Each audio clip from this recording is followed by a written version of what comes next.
যেরকম এই যে বিভিন্ন ধরনের মিথ্যা, চুলু, ব্যভিচার, এগুলো যে মানুষ করতেছে, এও নাকি আল্লাহ করায়। জোরে বলেন না উযুবিল্লাহ। আহলে সুন্নাত ওয়াল জামাত আমাদের আকীদা কি? মানুষ হলো ওয়ালিল আফআলে ইখতিরিয়াতুন, মানুষ হলো আল্লাহ রাব্বুল আলামিন শক্তি দান করে। কি দান করে? যেমন নাকি তুমি ডানের পথে চলবা, আল্লাহ রাব্বুল আলামিন তোমাকে ওই রাস্তায় চলার শক্তি দান করবে। যদি বামের পথে মানে জাহান্নামের রাস্তায় চলতে চাও, তা আল্লাহ রাব্বুল আলামিন তোমাকে ওই রাস্তায় চলার শক্তি দান করবেন। কথা ঠিক কিনা? কিন্তু এই পরীক্ষার হলের ভিতরে আল্লাহ রাব্বুল আলামিন তোমাকে আমাকে বাধা দিবে না। তবে মাঝে মধ্যে কিছু সতর্কতা, যেমন ছাত্র যখন পরীক্ষা দেয়, যদি প্রশ্ন ঠিকমতো উত্তর না দেয়, মাঝে মধ্যে যারা গার্ড থাকে তারা বলে যে তুই করতেছো কি, সময় কিন্তু যায়, ঘরটা কিন্তু একটা চলে গেছে, তুই করতেছো কি, মাঝে মধ্যে একটু চোখটা রাঙ্গানি দেয়, কি করতেছো। তাই মাঝে মাঝে আল্লাহ রাব্বুল আলামিন বন্দাবান্দিকে সতর্ক করার জন্য এই করোনা ভাইরাস পাঠায়। কথা হয় না? এই মাঝে মাঝে আল্লাহ রাব্বুল আলামিন কলেরা পাঠায়, মাঝে মাঝে আল্লাহ রাব্বুল আলামিন বিভিন্ন পানির বন্যা, বিভিন্ন ধরনের বিপদ আমাদের মধ্যে ফেলাইয়া আল্লাহ বলেন সতর্ক এখনো হও, সময় কিন্তু যায়। কথা কয় না? যায় না? যায় না? অনেকে বলে আমার বয়স বাড়ছে। তোমার বয়স বাড়ছে না কমছে? হ্যাঁ, প্রতিটা মুহূর্তে তোমার আমার সময় কিন্তু কমছে। এই ঘরের ভিতরে আমরা ঘড়িটা নাই, 11টা থেকে 12টার সিগন্যাল দেয়, আমরা বলি 12টা বাজছে, আসলে ঘড়ি সিগন্যাল দিচ্ছে আব্দুল করিম ওর হই না গেল, তোমার মূল্যবান হায়াত থেকে 1টা ঘন্টা চলে গেছে, আর কোনো দিন আর ফেরত পাবা না। ঠিক কিনা? এই জন্য আমার বাজানদেরকে বলবো, যেই কথা বলতে চাইছিলাম, এমন কোন জাতি দুনিয়াতে নাই যেই জাতি পরকাল বিশ্বাস করে না। হিন্দুরাও করে, খ্রিস্টানরাও করে, ইহুদিরাও করে, অন্য অন্য বিজাতিরাও না করে না। হিন্দুরা যদি বিশ্বাস নাই করতো, ওদের পূজা আর্চনা কেন করবে? খ্রিস্টানরা বিশ্বাস না করে ধর্মীয় নিয়ম নীতি পালন করবে কেন? এমন কোন জাতি দুনিয়াতে নাই যারা পরকাল বিশ্বাস করে না। আমরা মুসলমানরাও করি, কিন্তু আল্লাহ কয়জন? আর একটু আসতে কর, বলেন একজন। কথা ঠিক? আবার কোন বিনা দলিলে আল্লাহ এক। জোরে কর। তাদের ভিতরে বিভিন্ন ধরনের খোটাখুটি করবে, বিভিন্ন প্রশ্ন উঠবে, তখন বলবেন সব নফস শয়তান, বিভিন্ন কাজে আমাকে ধোকা দিয়ে ইমান নষ্ট করতেছ। যাইতে রাখ, বিনা দলিলে আল্লাহ। কথা ঠিক? ওই ইমাম ফখরুদ্দিন রাজি রহমাতুল্লাহ আলাইহি, জানেন তো ঘটনা, তিনি 101টা দলিল ঠিক করছে। মৌতের সময় ইমাম যখন শয়তান নষ্ট করার জন্য চেষ্টা করবে, শয়তান সবচেয়ে বড় জানেন না পান্ডিত্যা, শয়তানের মতো জানেন না আলেম দুনিয়াতে আছে? কথা কেন নেই? আছে। তাই শয়তানের জ্ঞান বুদ্ধিতে কম না, অনেক বেশি। তাই শয়তান তো বিভিন্ন কায়দায় যারা নাকি আছেন এক শ্রেণী, বিভিন্ন দলিলের পিছনে বসছে, কি আছে না নাই? পড়তে শেষ পর্যন্ত আল্লাহ রহমতের ভরসা না করিয়া পড়িয়া নিজে ধ্বংস হয়ে গেছে। ঠিক কিনা? এখন ইবলিশ শয়তান তো ধোকা দেবে, 101টা দলিল ঠিক করছে। কি জন্য দলিল ঠিক করছে? মৌতের সময় শয়তানের সাথে বোঝা পড়া হবে, ইমান নিয়ে কবরে যাবে। আলহামদুলিল্লাহ, ভালো না ভালো? এখন রাস্তা দিয়ে হাঁটতেছে আর মনে মনে বলি, আমি তো আলেম মানুষ, কোরআন এবং হাদিস বুঝি, শয়তান যখন ইমান নষ্ট করার চেষ্টা করবে, বোঝাপড়া একটা হবেই। ঠিক আছে? কিন্তু আমি তো আলেম মানুষ বুঝি, কিন্তু মূর্খ যারা কোরআন এবং হাদিস সম্পর্কে কিছু জানে না, ওদের মৌতের সময় ইমানের অবস্থা কি হবে? ও তো ইমান দিয়ে খবর দেওয়ার কায়দাই নেই। হাঁটতেছে, দেখে একটা কাঠ কাটে না, আমরা বরিশালে যাই কাঠুরিয়া, ওই যে কুড়াল লইয়া কোপাইয়া কাঠ কাটে, কাঠুরিয়া কাটে, এখন ওই কাঠুরিয়া কাঠ কাটে। কাঠুরিয়া এদিকে আসো, আসছে, আসার পরে জিজ্ঞেস করে, বলো আল্লাহ কয়জন? কাঠুরিয়া বলে একজন। বলে দলিল প্রমাণ লাগে না? জমিনটা আমার, খালি মুখে বললে হবে না দলিল প্রমাণ লাগে? যেই বলছে যে দলিল প্রমাণ লাগবে না, হাতে আসলে কুরআন, আস্তে কুড়ালটা উপরে উঠাইয়ে বলছে আপনি কি বললেন? কলে বলছে আল্লাহ কয়জন প্রমাণ লাগবে? কলে প্রমাণ হইলে আমার এই কুড়াল। যদি দ্বিতীয়বার বলো আল্লাহ কয়জন প্রমাণ করতে দলিল লাগবে, একটা কোপ দিয়ে মাথা ধুইবে। আল্লাহ একশো আবার দলিল প্রমাণ দেখিছে। তখন ভগবতী আছে আমাদের সর্বনাশ। মালিক আমরা দলিলের পিছনে ঘুরি দিই, মূর্খ বার্তার ভিতরে তুমি এমন মজুত ইমান রাখছো, ও শয়তান তো ধারে কাছেই আইতে পারবে না। আল্লাহর কথা ঠিক কি না? এই জন্য আমার বাচ্চাদেরকে বলবো যে এইভাবে দুনিয়ার ভিতরে আল্লাহ রাব্বুল আলামিন তোমাকে আমাকে পাঠাইছেন এবং স্বাধীনতা দান করছেন। পরীক্ষা করবেন কে ভালো আমল করলা, কে খারাপ আমল করলা, কে আল্লাহর হুকুম অনুযায়ী নবীর তরিকা অনুযায়ী চললা, কে চললা না। কথা ঠিক কিনা? এখন বাজানদেরকে বলবো এই আল্লাহর পথে চলতে যাইয়া বিভিন্ন বাধা আছে না নাই? একটা হইল এই নফসে আম্মারা। আব্বাজান বলতেন এটা বাদশার মতো। আর শয়তান হইল প্রধানমন্ত্রী উজিরে আলা, অর্থাৎ বড় পরামর্শদাতা। ও পরামর্শ দেয় আর বাদশা নফসে আম্মারা ভিতরে বইয়ে কাজ করায়। পরামর্শ দেয় কিনা? ইবলিস শয়তান। কোন? আর তোমাকে আমাকে গুনাহের ভিতরে লিপ্ত করায় কারা? বলেন নফসে আম্মারা শয়তান। কথা ঠিক? এই নফস আবার তিন প্রকার। কয় প্রকার? একটা হলো নফসে আম্মারা। নফসে আম্মারা বুঝবেন কেমনি? সবসময় গুনার দিকে ঝোঁক। এই ওয়াজ কিন্তু বসে মনে থাকবে না। বলেন সবসময় গুনার দিকে ঝোঁক। গুনাহ করলে ভালো লাগে। আজান শুনলে মসজিদ থেকে যেরকম নাকি কুকুরে আজান শুনলেই বলে খালি চিল্লাইয়া ভাগে, এরকম একদল কিন্তু বাইরে রয়েছে, আজান শুনলেই দৌড়িয়ে ভাগে। ঠিক না? রোজা ভালো লাগে না, আল্লাহর জিকির ভালো লাগে না, আল্লাহর হুকুম নবী তরিকা অনুযায়ী চলতে ভালো লাগে না। বসতে হবে। কাজ মাজদা বেহায়াপন অশ্লীলতা এইটাই ভিতরে সবসময় লিপ্ত থাকতে ভালো লাগে। মনে করবেন আপনার ভিতরে নফসে আম্মারা। এরপরে মুজাহাদার মাধ্যমে, জিকির-আজকারের মাধ্যমে এই নফস পরিবর্তন ঘটিয়া আল্লাহর ফজল করবে এই নফস এক পর্যায়ে নফসে লাউয়ামায় পরিণত হয়ে যায়। কোন নফসে? বলেন নফসে লাউয়ামা। নফসে লাউয়ামা কাকে বলে? গুনাহ করার সময় চুপ থাকে, গুনাহ হয়ে যাওয়ার পরে ভিতরে আফসোস তৈরি হয়, গুনাহটা কেন করলাম, এটা করলাম কেন? এইটার নাম কি? নফসে লাউয়ামা। এইবার মুজাহাদার মাধ্যমে, জিকির-আজকারের মাধ্যমে বন্দা এই নফস এবং শয়তানের বিরুদ্ধে জিহাদ করতে করতে আল্লাহর ফজল করবে এই নফসটা এক পর্যায়ে নফসে মুতমাইন্নায় পরিণত হয়ে যায়। সবাই বলেন আলহামদুলিল্লাহ। আল্লাহ আপনি আমাদের সবার জন্য কবুল করে না। নফসে মুতমাইন্না কাকে বলে? নেক কাজ করতে ভালো লাগে, গুনাহ করতে ভালো বলে। নেক কাজ করতে ভালো লাগে, গুনাহ করতে ভালো।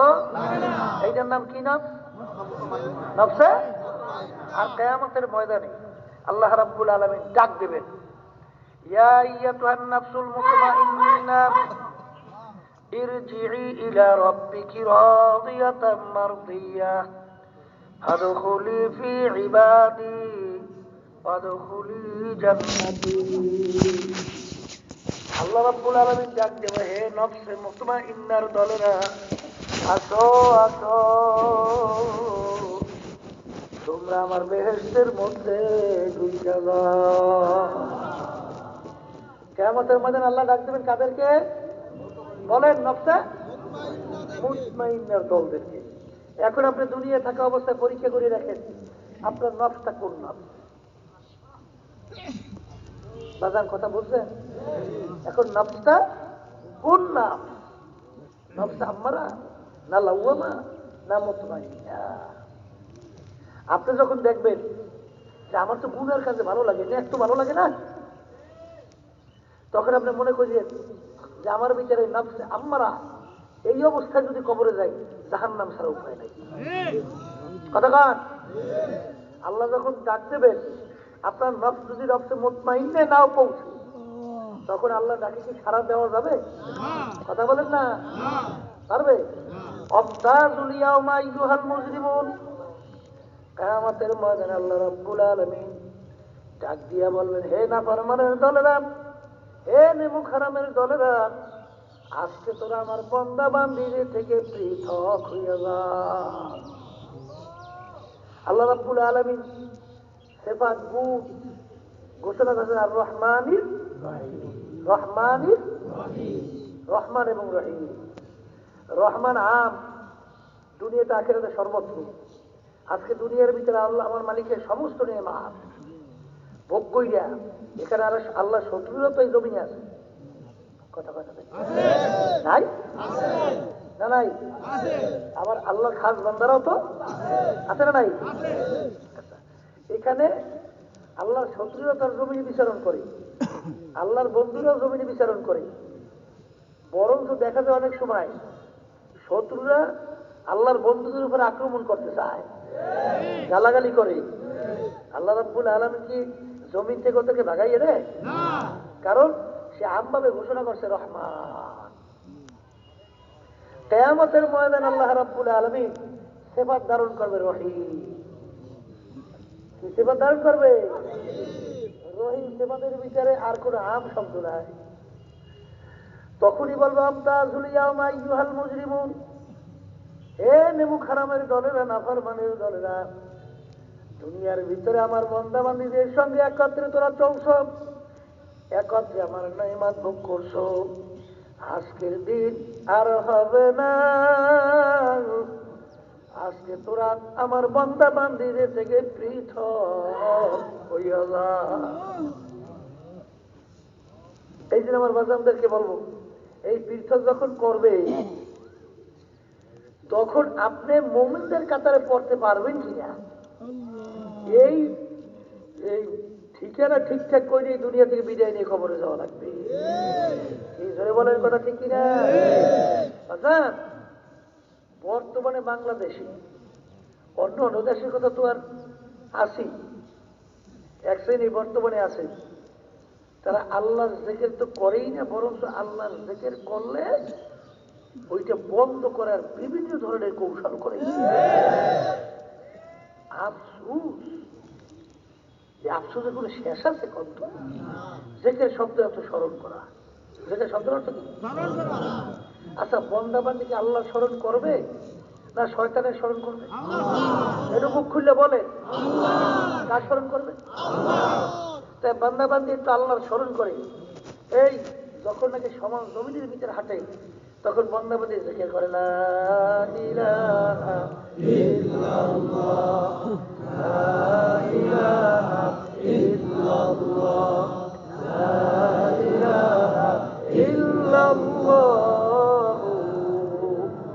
মুহাম্মাদুর রাসূলুল্লাহ। বান্দা বান্দী যখন উপরের দিকে ওঠে তখন জিকির করে আল্লাহু আকবার। যখন নিচের দিকে নামে তখন জিকির করে সুবহানাল্লাহ। সুবহানাল্লাহ শব্দের অর্থ কি? পবিত্র। আল্লাহ কি ধরে কর না বর্তমানে একদল বাইরেছে, দেখেন কি কায়দায় উদাহরণ দেয় না, হুজু বলে আমি জানি আল্লাহ পবিত্র। উদাহরণ দেয়, কোন সন্তান যদি বসে বসে বলে আব্বা আব্বা আব্বা আব্বা আব্বা, বাপ কি বলবে? সন্তানটা পাগল হয়েছে বলবে না? যে সন্তানটার মাথা খারাপ হয়েছে, তাড়াতাড়ি নিয়ে মেন্টাল হসপিটাল পাবনায় ভর্তি করো। তাই সুবহানাল্লাহ শব্দের অর্থ কি? আল্লাহ পবিত্র। সুবহানাল্লাহ, আল্লাহ পবিত্র। সুবহানাল্লাহ, আল্লাহ পবিত্র। সুবহানাল্লাহ, আল্লাহ পবিত্র। এখন বারবার বলতেছি আল্লাহ পবিত্র, আল্লাহ পবিত্র, আল্লাহ পবিত্র। আল্লাহ কি করে অপবিত্র ছিল? তা আমরা বইলে বইলে তার আল্লাহ সার্টিফিকেট দিতে হইবে আল্লাহ পবিত্র, আল্লাহ পবিত্র। দেখ বুঝায় কেন? বলতে আছে সন্তানদের বসে বসে বলছে আব্বা আব্বা আব্বা আব্বা আব্বা, বাপ যেরকম বলছে ওটা পাগল হয়েছে, ঠিক এরকম বসে বসে তারা বলে সুবহানাল্লাহ সুবহানাল্লাহ সুবহানাল্লাহ, আল্লাহ আল্লাহ পবিত্র, আল্লাহ পবিত্র, আল্লাহ পবিত্র বলে। আল্লাহ বলতেছে ওরারও মাথা খারাপ হয়েছে, ওরাও একটা পাগল, ওরাও মাথা ঠিক যায়, ওনারও নিয়ে পাবনা হসপিটাল নাউজুবিল্লাহ ভর্তি করে। এই কথা যদি কেউ বুঝে শুনে বলে ওটা কাফের, ওটা কি কেমনি বুঝাইছে কাজেরা দেখছে। সুবহানাল্লাহ জিকির আমরা কেন করি? এই বুকের আসরে নাই মান্না গরদাদ পাকে আস্তাসবিহ হেশা লেকে গরদাদ পাকে আস্তাসবিহ হেশা। বাজান সুবহানাল্লাহ মানে আল্লাহ পবিত্র। আবার বলি সুবহানাল্লাহ, আল্লাহ পবিত্র। এই বারবার পবিত্র নাম তোমার আমার জবান থেকে বলার পরে তুমি আর আমি মানুষ যে অপবিত্র, ওই পবিত্র নামের গুণে তুমি আর আমি অপবিত্র মানুষ পবিত্র হইয়া যাব। বেশি বেশি জিকির করার জন্য কে বলছে? আবার কর না সুবহানাল্লাহ, আলহামদুলিল্লাহ, আল্লাহু আকবার। এই হাদিসের ভিতরে আছে আল্লাহ রাসূল সাল্লাল্লাহু আলাইহি ওয়াসাল্লাম বলছেন 100 বার যদি পড়তে পারো একটা কবুল হবে সব আমলনামায় লেখা হয়, একটা উমরার সব আমলনামায় লেখা হয়। এই আল্লাহর বান্দা বেশি বেশি জিকির আল্লাহ এবং আল্লাহ রাসূল করার জন্য বলছে, ঠিক কিনা? তাহলে বোঝা গেল বেশি বেশি জিকির করলে এর ভিতরে উপকার আছে। কি আছে? এ দুনিয়াদার পাগল আমার বাজানরা, কেউ মেম্বার হওয়ার ভিতরে অন্তর শান্তি তালাশ করে, কেউ চেয়ারম্যান হওয়ার মধ্যে শান্তি অন্তরে তালাশ করে, কেউ পীর মুক্তি লক্ষ্য উপাধি লাগাবার মধ্যে শান্তি অন্তরে তালাশ করে, কেউ বেশি বেশি সম্পদ কামাই করার ভিতরে অন্তরে শান্তি তালাশ করে, কেউ বা বাজান জমিদার, কেউ বা এমপি মিনিস্টার, কেউ বা মুখ সাপ হওয়ার ভিতরে অন্তর শান্তি তালাশ করে।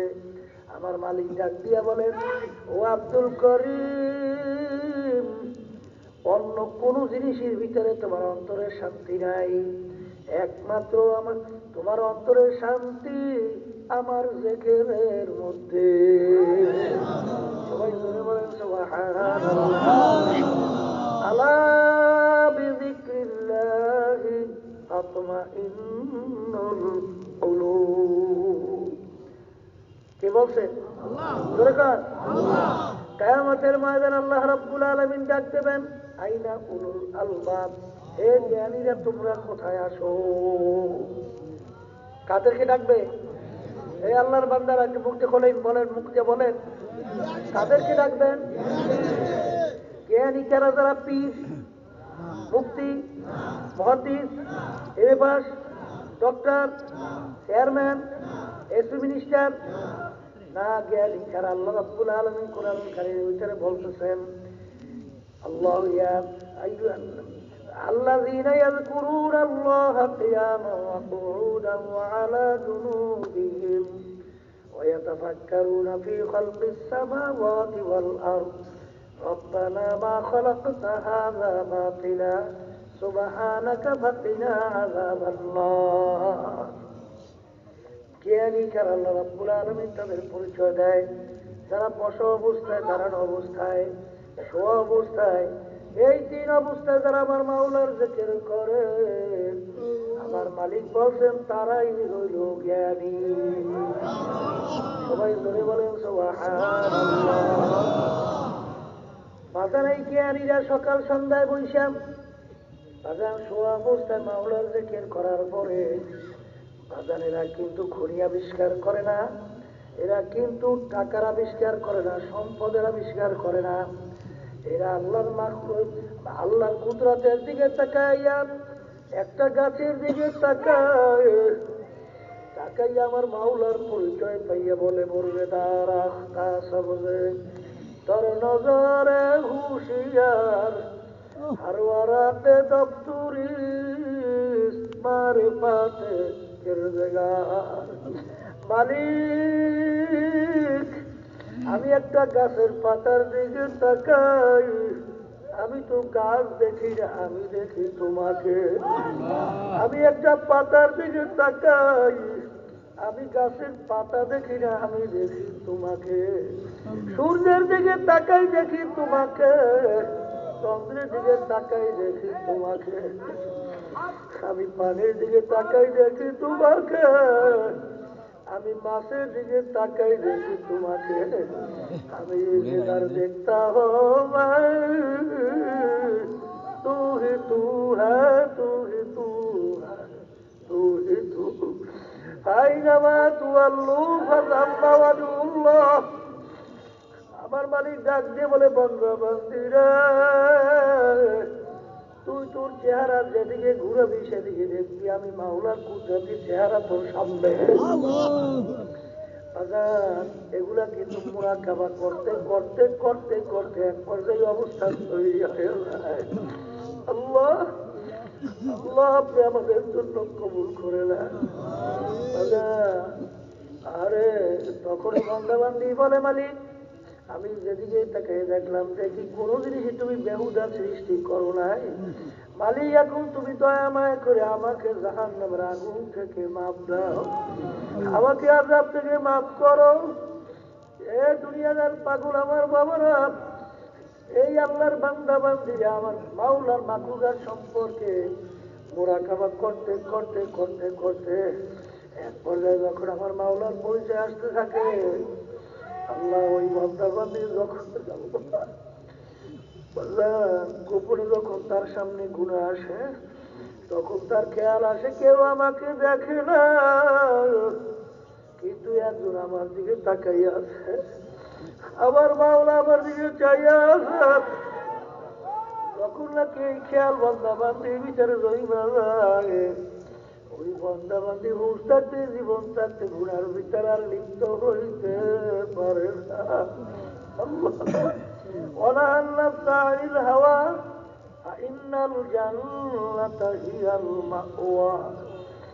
এই বান্দাবান্দি আমার মাওলার ভয়, আমার মাওলার জাহান্নামের ভয়, গুনাহ থেকে তার নিজের নফসকে ফিরিয়ে রাখবে। আমার মালিক ঘোষণা করছেন, তার জন্য আমি ঘোষণা করলাম বেহেশত। আল্লাহ আপনি আমাদের জন্য কবুল করে নেন। এই আল্লাহর বান্দারা, কবরের যাত্রীরা, ভালো করে মনকে বুঝা, তারপর কবরে রওনা করো। অনেক সময় আমি বলি, আমাদের রহমাতুল্লাহ আলাইহি বলতেন, এক পীর সাহেবের কাছে মুরিদ হইল। অনেক মুরিদা, একটা পোকা মুরিদকে হুজুর বড় মহাব্বত করতেন। অন্য অন্য মুরিদেরা বলা শুরু করলো, হুজুর এই পোকাটাকে এত কেন মহাব্বত করে? হুজুরের কানে যখন এই কথা পৌঁছলো, হুজুর মুরিদদেরকে ডাইকা প্রত্যেক মুরিদের হাতে একটা জ্যান্ত মুরগি মোরগ হাতে দিয়া গেল, আর একটা ছুরি হাতে ধরাইয়া দিয়া বলল, এমন জায়গায় যাইয়া মুরগি বা মোরগ জবাই করবা কেউ যেন না দেখে। গোপনীয় জায়গা যার যতটুকু জানা, কেউ জঙ্গলের ভিতরে গভীর জঙ্গলে যাইয়া মুরগি একা একা জবাই করলো, কেউ দেখে নাই। কেউ পাহাড়ের গর্তের ভিতরে ঢুইকা মোরগ জবাই করলো, কেউ দেখে নাই। কেউ বা বিভিন্ন পানির ভিতরে গোপনে ডুব দিয়ে দিয়ে মুরগি জবাই করলো, কেউ দেখে নাই। সবাই মুরগি জবাই করে হুজুরের সামনে হাজির, আর ওই বোকা মুড়ি জ্যান্ত মোরগ বা মুরগি নিয়ে হুজুরের সামনে হাজির। অন্যরা মুড়িদেরা বলে, দেখো হুজুর এই বোকাটাকে এত কেন মোহাব্বত করার? হুজুরের কথাটাও বোকা মানতে পারলো না। তখন হুজুর ধমক দিয়ে বলে, ও বোকা, সবাই আমার কথা মানল, তুমি আমার কথা কেন মানল না? তখন ওই বোকা থরথর করে কাঁপে, আর দুই চোখ দিয়ে পানি পড়ে, আর বলে, হুজুর আপনি শর্ত লাগাইছিলেন এমন জায়গায় নিয়ে মুরগি জবাই করবা, কেউ যেন না দেখে। আমি আপনার কথা মানার জন্য আমি রাত্রে ঘুমাতে পারি নাই। আমি পাগলের মতো জঙ্গলে দৌড়াইলাম, আমি পাগলের মতো পাহাড়ে দৌড়াইলাম, আমি ঘরের ভিতরে গোপনে দৌড়াইলাম, এমন করে আমার জানা মতে জায়গা নাই, এই জায়গায় আমি দৌড়াদৌড়ি করি নাই। কিন্তু আমি যখন মুরগি জবাই দেওয়া শুরু করি, দেখি দুনিয়ার কেউ আমাকে দেখে না, কিন্তু একজন আমার দিকে চাইয়ে রয়েছে, আমার মাওলা আমার দিকে চাইয়ে রয়েছে।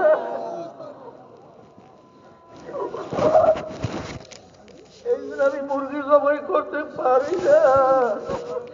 আপনি বলছেন এমন জায়গায় মুরগি জবাই করবা কেউ যেন আমি মুরগি জবাই করতে পারি না। তখন ওই হুজুর ডাক দিয়া বলে, বাবা আমি এই মুরিদটাকে এত কেন মোহাম্মত করি এখন বসতো নাকি বললেন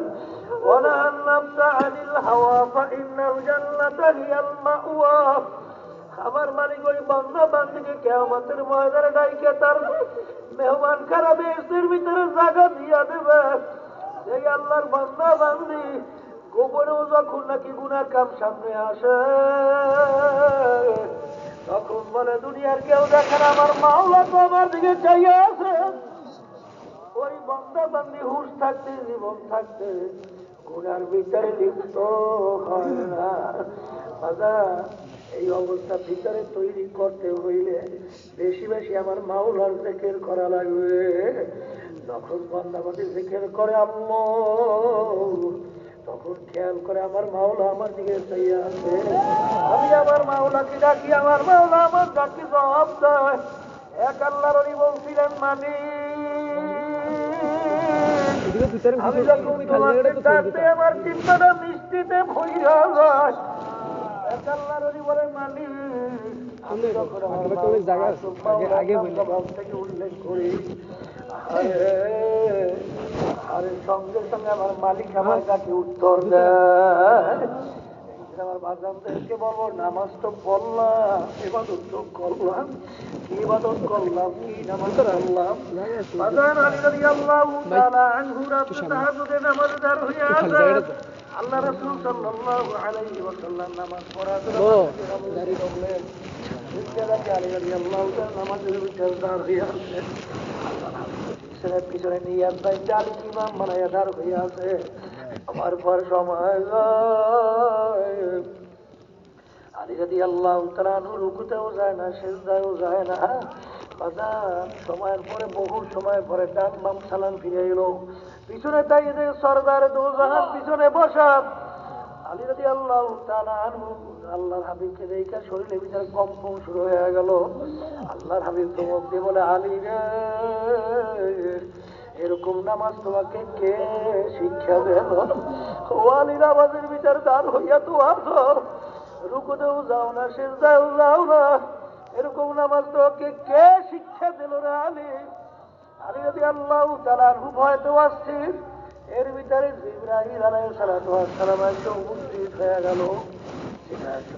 সালাম এসে বলে ইয়া রাসূলুল্লাহ ইয়া হাবিবাল্লাহ এই ছেলেটাকে আমার মাওলার রাগ করতে মান করছে,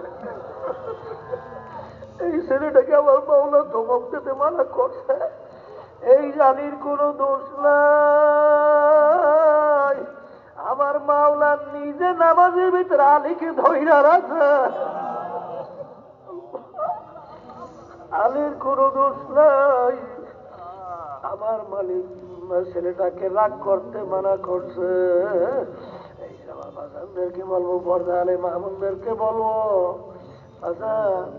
যারা আমার মাওলার জিকির বেশি বেশি পরিমাণে করে তাদের ভিতরে আমার মাওলার খেয়াল, মাওলার মোহাব্বত। আল্লাহু আকবার। আমার মালিক যে কখারিয়া সেবা কিয়ামতের ময়দানে ডাক দেবেন, লিমানিল মুলকুল ইয়াউম লিল্লাহিল ওয়াহিদিল আল্লাহ আপনি বলে সবাইকে মাফ করে দিয়েন। কবরের যাত্রীরা আল্লাহর বান্দারা, এরপর কারণ আমার মা বোনেরা বাজার কোনো দলাদলি বুঝি না, কিন্তু কোনো দলাদলি নাই। তুমি চরমনের মুড়ি না তুমি অমুক দলের লোক, এই পরিচয় কিন্তু কবরে চলবে না। বাজার কর্মের জন্য কবরে প্রশ্ন তিনটা। রাস্তার ফকির তার জন্য কিন্তু কবরে প্রশ্ন তিনটা। পীরের জন্য কবরে প্রশ্ন তিনটা, মুরিদের জন্য কিন্তু কবরে প্রশ্ন তিনটা, বংশ বড় তার জন্য প্রশ্ন তিনটা, বংশ ছোট তার জন্য কবরে প্রশ্ন তিনটা। বাজার কবরের যাত্রীরা ভালো করে মনকে বুঝাও, কবরে কিন্তু কোনো দলাদলি নাই, কোন বংশের পরিচয় নাই, পীরের পরিচয় নাই, মুরিদের পরিচয় নাই। যদি চলতোই আল্লাহ রসুলের চেয়ে বড় বিরোধীরাও দুনিয়া থেকে বাসেও নাই, আসবেও না। আল্লাহর আমি দুনিয়া থাকা অবস্থায় তার কলিজার টুকরার সন্তান ফাতেমা রাদিয়াল্লাহু তাআলা আনহা তাকে দুনিয়া থাকা অবস্থায় ইঙ্গিত করে বলছিলেন, ইয়া ফাতেমা আনকিজি নাফসাকি মিনান নার, ও ফাতেমা রে, দুনিয়া থাকা অবস্থায় নিজে আমল করো, জাহান্নামের আগুন থেকে বাঁচো, এরপরে দুনিয়া থেকে বিদায় নিয়ে কবরে রাখো। ফাতেমা যদি করবো এই পরিচয় দাও, আমি আখিরি জামানার নবীর মেয়ে, এই পরিচয় কবরে কোনো কাজ হবে না। এই জন্য আমার বাজারদেরকে বলবো, পর্দালে মা বোনদেরকে বলবো, বাজার ভালো করে পরীক্ষা কইরা দেখো, তাদের ভিতরে আমার মাওলার জিকির আছে, তাদের চোখের দিকে একটু তাকাইয়া দেখো, তাদের চোখ থেকে টল টল টল টল করিয়া পানি বাইয়ে বাইয়ে পড়তে থাকে, তাদের ভিতরে আমার মাওলার জিকির নাই, ওদের চোখের মধ্যেও কিন্তু পানিও দেখা যায় না। বাজার যাদের ভিতরে আমার মাওলার জিকির আছে, তাদের আমলের দিকে তাকাইয়া দেখো, তাদের নামাজের দিকে তাকাইয়া দেখো। যাদের ভিতরে আমার মাওলার জিকির নাই, ওদের নামাজ হলো শুকনা নামাজ। যাদের ভিতরে আমার মাওলার জিকির আছে, তাদের দেখো হারাম হালাল তমিজ কইরা চলুন না, ঈমান কত মজবুত, বাগান জীবন যাইতে পারে। আল্লাহর ফজল করবে, তাদেরকে হারামের ভিতরে লিপ্ত করতে পারে না। কারণ কি, যখনই নাকি ওই ঘুষ আসে, সুদ আসে, বিভিন্ন ধরনের দুনিয়ার লোভ আসে, হুব্বুদ দুনিয়ার আসকুল্লি খতিয়াতিন, আল্লাহ রাসূল বলছেন সমস্ত গুনার মূল হলো দুনিয়ার মোহাব্বত। এই দুনিয়ার মোহাব্বত তাদেরকে আল্লাহর ফজলে গ্রাস করতে পারে না। এই যে আমার বাজানদেরকে বলবো, যখন নাকি জিকির করবার লাভ হইলা মাথাটা দিকে ঘুরাবা, তখন খেয়াল করো নাই নাই নাই, কি নাই, আমার পীরগিরি নাই, আমার মুক্তিগিরি নাই, আমার মুহাদ্দিসগিরি নাই, আমার টাকার গরম নাই, আমার ক্ষমতার গরম নাই, আমার বংশের গরম নাই, আমার মাতুব্বাড়ি সরদারি চেয়ারম্যানগিরি মেম্বারগিরি নাই, নাই নাই নাই, আল্লাহ বাদে কেহ মাবুদ নাই। গায়রুল্লাহকে কলম থেকে ফালাইতে থাকো, ফালাইতে ফালাইতে ফালাইতে ফালাইতে একটা পর্যায়ে আল্লাহর ফজল করবে, এরকম অবস্থান তৈরি হয়ে যাবে। আর তামান্না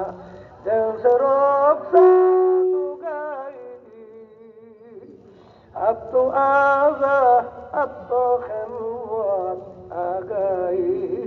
ওই আল্লাহর বান্দা ডাক দিয়ে বলে, মালিক তুমি এখন আমার একটু কলমের দিকে তাকাইয়া দেখো, আমার কলম দেখো, সমস্ত গায়রুল্লাহ থেকে খালি হয়ে গেল, এখন আমার কলমের ভিতরে তেলের ভিতরে কিছু নাই নাই নাই, তুমি দয়া করে এখন একটু আমার কলমের ভিতরে আসো।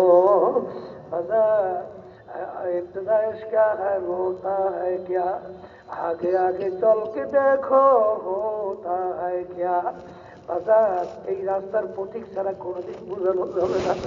এই রাস্তায় চলতে থাকো, চলতে চলতে এক সময় দেখবা এর ভিতরে যে আমার মাওলা কি মজা রাখছে। বাজার ভুক্তভোগী ছাড়া কোনোদিন বোঝানো যাবে না। এখন যখন আমার মাওলা মাটি নিয়ে গেছে, একটু মনোযোগ সহকারে অল্প সময় একটু মাওলার জিকির করো, তখন লা ইলাহা ইল্লাল্লাহ বলবা, লা বলার সময় মাথাটা ডান সামনে দিকে ঘুরাও, খেয়াল করো নাই নাই নাই, আর ইল্লাল্লাহ বলার সময় খেয়াল করো আমার আল্লাহ বাদে কেহ মাবুদ নাই। এই খেয়ালে মাওলার একটু জিকির করো বাবা। যখন জিকির করবা আল্লাহ, শুধু কলমের ভিতরে ধাক্কা দেবা, খেয়াল করো আমার কলমে আল্লাহ আছে। যখন বলবা আল্লাহ আল্লাহ, তখন খেয়াল করো আমার মাওলা আমার নাম খবরে মাইক্রো ঢালা জায়গা, খেয়াল চাপাবার জন্য চাইয়ে বলতেছে বন্ধ আমাকে বলাও কা। এই খেয়ালে একটু অল্প সময় আমরা যে কে করি লা ইলাহা ইল্লাল্লাহ লা ইলাহা ইল্লাল্লাহ লা ইলাহা ইল্লাল্লাহ লা لا إله إلا الله لا إله إلا الله لا إله إلا الله لا إله إلا الله لا إله إلا الله لا إله إلا الله لا إله إلا الله لا إله إلا الله لا إله إلا الله لا إله إلا الله لا إله